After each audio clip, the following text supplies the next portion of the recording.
अखिलेश यादव का नया पैंतरा भी फेल। योगी ने चला एक और मास्टर स्ट्रोक। अखिलेश यादव एक ऐसा सपना देख रहे हैं जो शायद कभी पूरा ना हो पाए, क्योंकि अखिलेश के पैंतरे को पहले ही योगी भाप जाते हैं और ऐसा खेला कर जाते हैं कि अखिलेश के सारे सपने चकनाचूर हो जाते हैं। और तो और अखिलेश ने 2027 को लेकर एक नया प्लान बनाया, पर क्या योगी उसे भी धराशायी कर देंगे? आज हम आपको बताने वाले हैं। नमस्कार, कैपिटल टीवी देख रहे हैं आप, मैं हूं आपके साथ हर्ष भारद्वाज। हाल ही के दिनों में देखा जाए तो कई ऐसी फिल्में आई जिन्होंने सोशल मीडिया से लेकर विश्व के कई मंचों पर सुर्खियां बटोरी।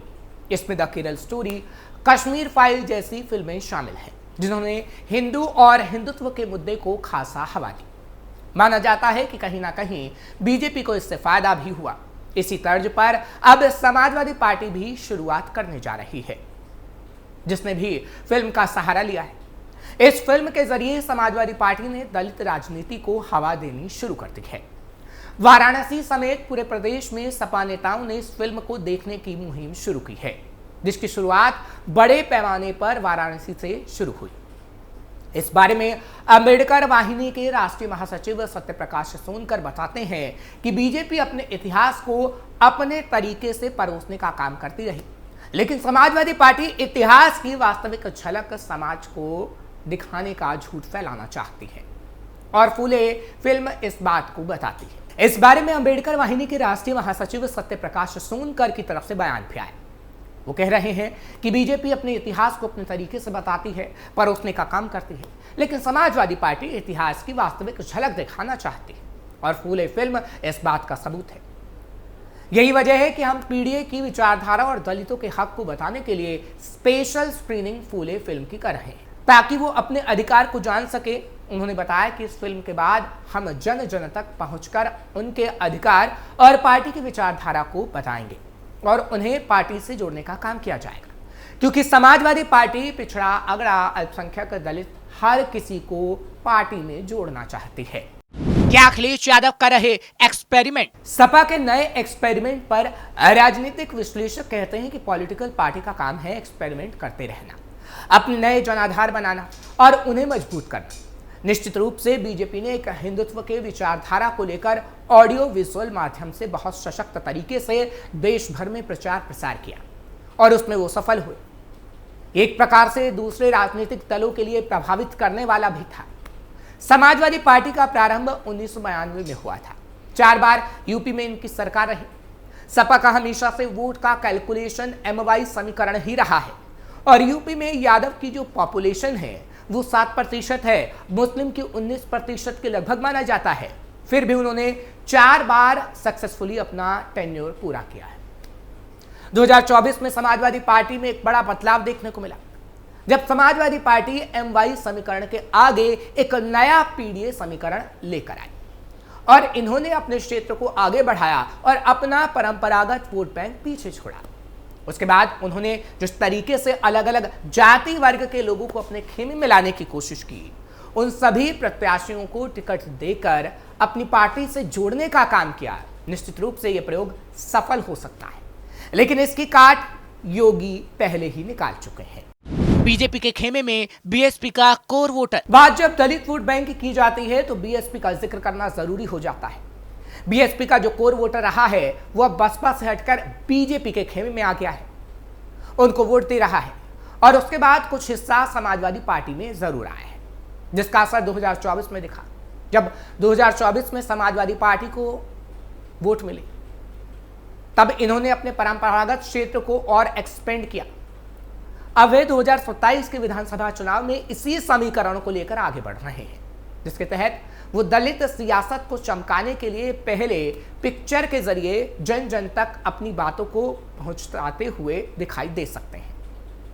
दरअसल बिना इस प्रयास के किसी भी राजनीतिक दल का सत्ता में आना मुश्किल है, और सपा का पूरा प्रयास है कि यह अपने बड़े समीकरण की छतरी के नीचे अलग अलग जाति के लोगों को जगह दे और यूपी में फिर से अपनी सरकार बनाए। हर कोई कर रहा है दलित वोट बैंक की राजनीति, क्योंकि पूर्वी उत्तर प्रदेश में दलित वोट बैंक का अपना एक मजबूत प्रभाव रहा है। आज समाजवादी पार्टी को एक बड़ी अपॉर्चुनिटी समझ में आ रही है, जहां वे ओबीसी को तो अपने खेमे में लेकर आए ही हैं, लेकिन अब दलित वोटर को लाने के प्रयास में जुट गए हैं। यूपी में जीतने के लिए दलित वोट बैंक किसी भी राजनीतिक दल के लिए बेहद जरूरी होता है। वोट प्रतिशत के आंकड़े से ही समझ में आ जाता है। अगर हम लगभग दलित वोट बैंक को देखें तो 25% से ज्यादा इनकी आबादी है, जिसमें अलग अलग जातियां और उपजातियां शामिल हैं। अगर इतिहास देखें तो बीजेपी ने इस बात को समझ लिया था, इसलिए अपने सवर्ण वोट बैंक पर फोकस किया।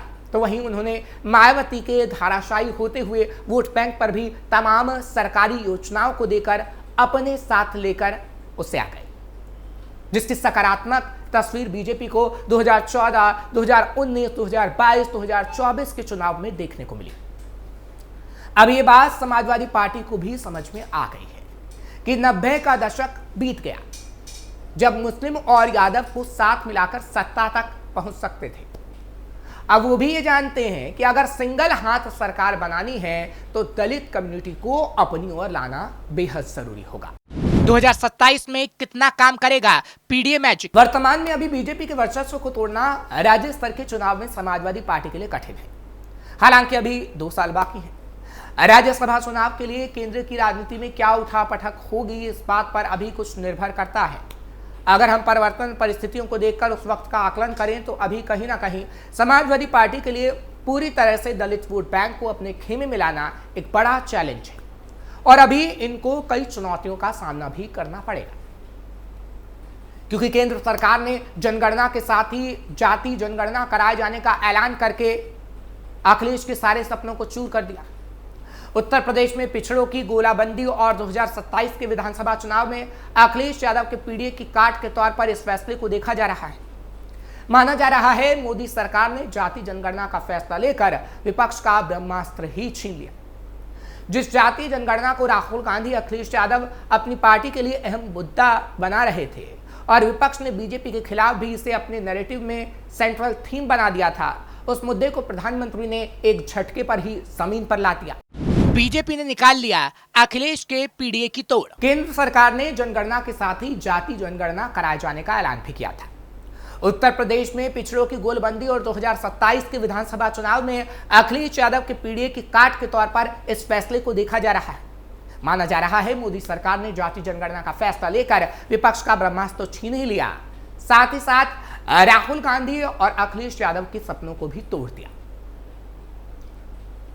हालांकि विपक्ष ने बीजेपी के खिलाफ इसलिए अपने नैरेटिव सेंट्रल थीम के तौर पर इस्तेमाल किया था कि बीजेपी ओबीसी विरोधी है और अब उस मुद्दे को प्रधानमंत्री ने एक झटके में खत्म कर दिया है। हालांकि राष्ट्रवाद के इस माहौल में बीजेपी दलित और ओबीसी के किसी मुद्दे को विपक्ष के हाथ में नहीं देना चाहती। यही वजह है कि मंडल और कमंडल दोनों ही बीजेपी अपने हाथों में चाहती है। 2024 में उत्तर प्रदेश में बीजेपी के खराब प्रदर्शन ने ही पार्टी को 240 पर पहुंचा दिया था। ऐसे में बिहार और यूपी विधानसभा के आगामी चुनाव विपक्ष के हाथ से पूरी तरह निकल जाएं, ये बीजेपी की सबसे बड़ी कोशिश दिखाई देती है।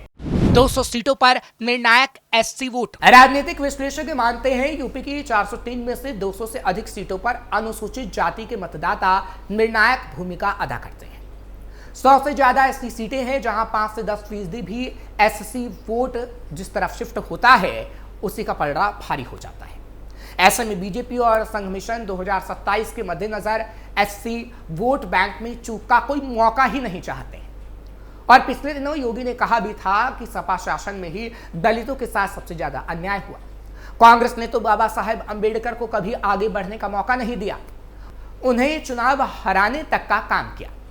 वहीं बीजेपी की मोदी सरकार ने बाबा साहेब से जुड़े स्थलों को पंचतीर्थ के रूप में स्थापित किया, जिससे साफ है कि योगी ने पहले ही अखिलेश के पीडीए की काट निकाल ली है, जो अखिलेश के सपनों को कभी पूरा नहीं होने देगी। फिलहाल आपको ये खबर कैसी लगी कमेंट सेक्शन में जरूर बताएं। खबर को लाइक शेयर करें, कैपिटल टीवी को सब्सक्राइब करना ना भूलें।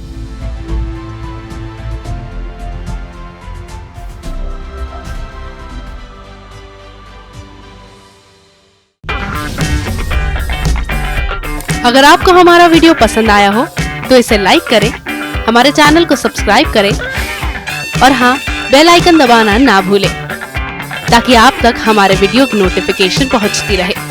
आप अपना सुझाव हमें कमेंट बॉक्स में दे सकते हैं। हमारे साथ जुड़ने के लिए शुक्रिया।